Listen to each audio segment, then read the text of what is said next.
بسم اللہ الرحمن الرحیم۔ شروع اللہ کے نام سے جو بڑا مہربان اور نہایت رحم فرمانے والا ہے۔ پیارے ناظرین، السلام علیکم۔ ناظرین، آج ہم آپ کے سامنے ایک شخص کا نہایت دلچسپ واقعہ لے کر آئے ہیں جو حضور غوث پاک رحمۃ اللہ علیہ کا مرید تھا۔ ناظرین، وہ شخص ایک بہت بڑی مصیبت میں پھنس جاتا ہے اور پھر کس طرح حضور غوث پاک اس کی مدد اور دستگیری فرماتے ہیں۔ اس واقعے کو مکمل طور پر جاننے کے لیے ویڈیو کو آخر تک دیکھیں اور پسند آنے پر اسے لائک اور شیئر ضرور کریں۔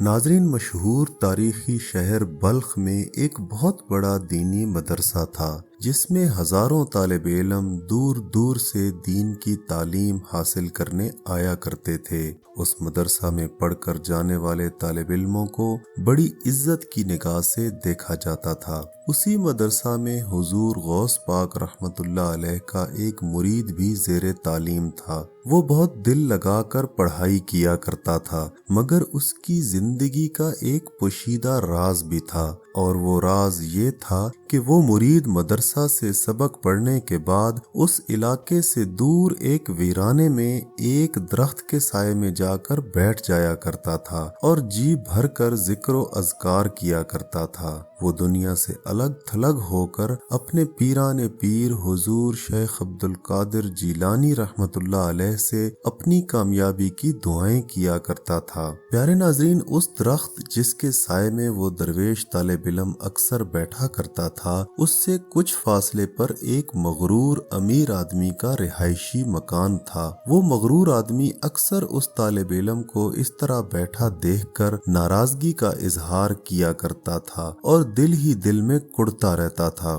ناظرین، اتفاق کی بات ہے کہ ایک رات کسی چور نے اس مکان سے چوری کر کے بہت سارا قیمتی مال غائب کر دیا۔ جب صبح مالک کے مکان کو چوری کا پتہ چلا تو اس نے حضور غوث پاک رحمۃ اللہ علیہ کے ان مرید طالب علم پر چوری کا الزام لگا دیا اور ان کو پکڑ کر کوتوال کے حوالے کر دیا۔ کوتوال نے اسی وقت ان کو زندان میں قید کروا دیا اور سختی سے کہا کہ تمہیں بہت جلد پھانسی کی یا ہاتھ کاٹنے کی سزا دے دی جائے گی کیونکہ تم نے یہ چوری کی ہے۔ ناظرین، اس بے بسی اور بے چینی کی حالت میں غوث پاک رحمۃ اللہ علیہ کے مرید نے اللہ تعالیٰ کے حضور دعا مانگی کہ اے اللہ، اے میرے مالک، تیرا یہ فرمان عالی شان ہے کہ جب گواہ گواہی دینے کے لیے بلائے جائیں تو گواہی دینے سے انکار نہ کرو۔ اے اللہ، تیرے سوا یہاں پر میرا اور کوئی گواہ نہیں ہے، صرف تو جانتا ہے کہ میں بے گناہ ہوں۔ مجھے تیری گواہی کی سخت ضرورت ہے۔ میں تیرے پیارے نبی حضرت محمد مصطفیٰ احمد مجتبیٰ صلی اللہ علیہ وآلہ وسلم کا امتی ہوں اور تیرے برگزیدہ بندے حضور غوث پاک رحمۃ اللہ علیہ کا مرید ہوں۔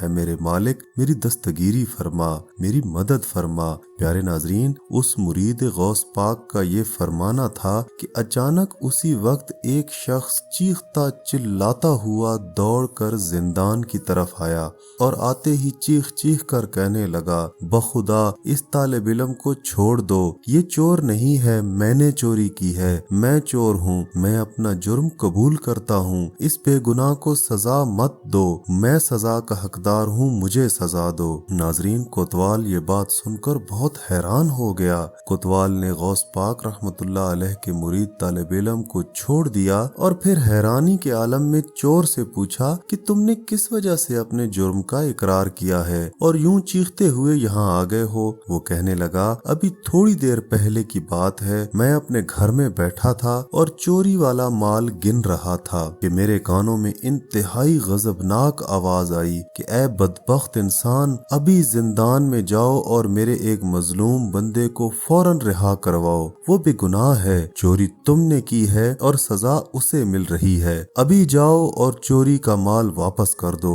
ورنہ برباد کر دیے جاؤ گے۔ ناظرین، وہ چور کہتا ہے کہ وہ آواز اتنی غضبناک تھی کہ میرے تو اوسان ہی خطا ہو گئے اور میں بھاگا بھاگا یہاں چلا آیا اور آپ کے سامنے اپنا جرم قبول کر لیا۔ دیکھا ناظرین، غوث پاک رحمۃ اللہ علیہ کے مریدوں کی الگ ہی شان ہوتی ہے۔ سبحان اللہ،